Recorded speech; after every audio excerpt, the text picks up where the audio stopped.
Hi, my name is Jay Oza.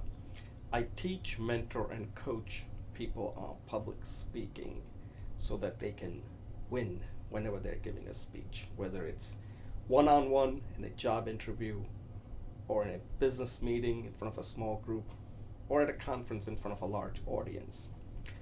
What I want to talk about with you today is the job interview. Now, we're about to enter the last 2 months of the presidential election in 2016.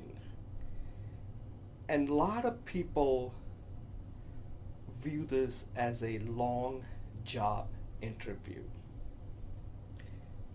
I disagree with this completely. This is not a job interview, this is a proxy for doing the job.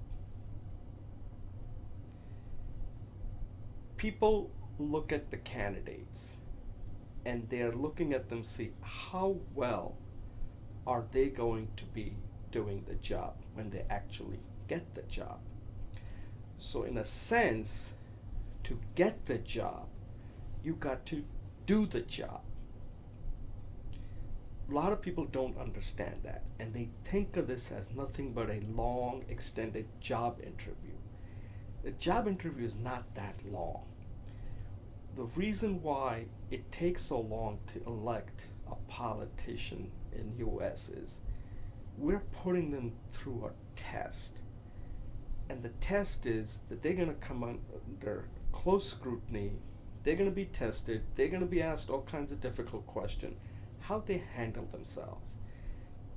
And if they can handle themselves well, then you know that when they actually get elected, they'll perform well. So in a way, they're kind of doing the job. So that means that when you are looking for a job, you are, in a sense, doing the job. The way you deal with each interaction has to be viewed as if you actually had the job. So, for example, you have to show that you have a process, how you approach different situations in a job interview, because that's how you would do a job. So don't view a job interview as a interview where you're just going to be answering questions and stuff. Turn it into a job, and you control that.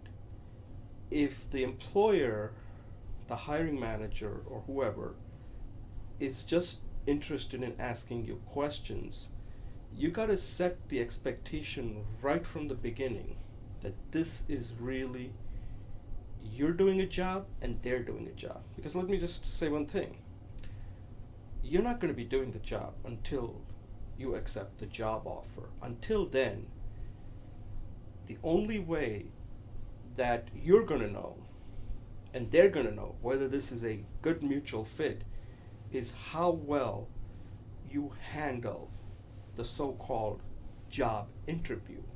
So in a sense, that job interview is not really an interview.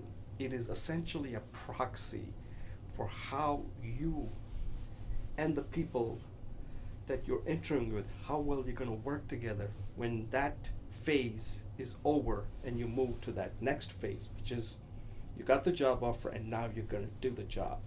So if you do the job well here, then I'm pretty sure you can do the job well when you actually start doing the job. And that's the thing that you have to take into consideration when you are interviewing for a job.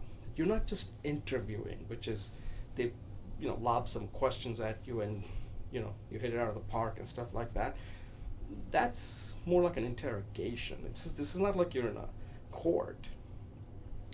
You have to show that you can get the job done. And if you can show that during the interview, then in a sense, you're showing them that you can do the actual job. But this is both ways, right? This is not just you have to do it. You also have to look for them doing the same thing. So if you don't think that they are actually giving you a good indication how they're going to be like, what they're going to be like when you actually accept the job, then you shouldn't accept the job. You shouldn't pursue the opportunity further. So, to close this out, a job interview is not an interrogation. In a sense, it is a proxy for doing the job. So you got to take that into consideration whenever you're entering with anybody. Because once the interview is over, you're never going to interview again. So it's important that both you and the employer view that as such. That the way you interview is the way you're going to be afterwards. So you can't screw it up. Let me know what you think. And thank you for watching, and good luck.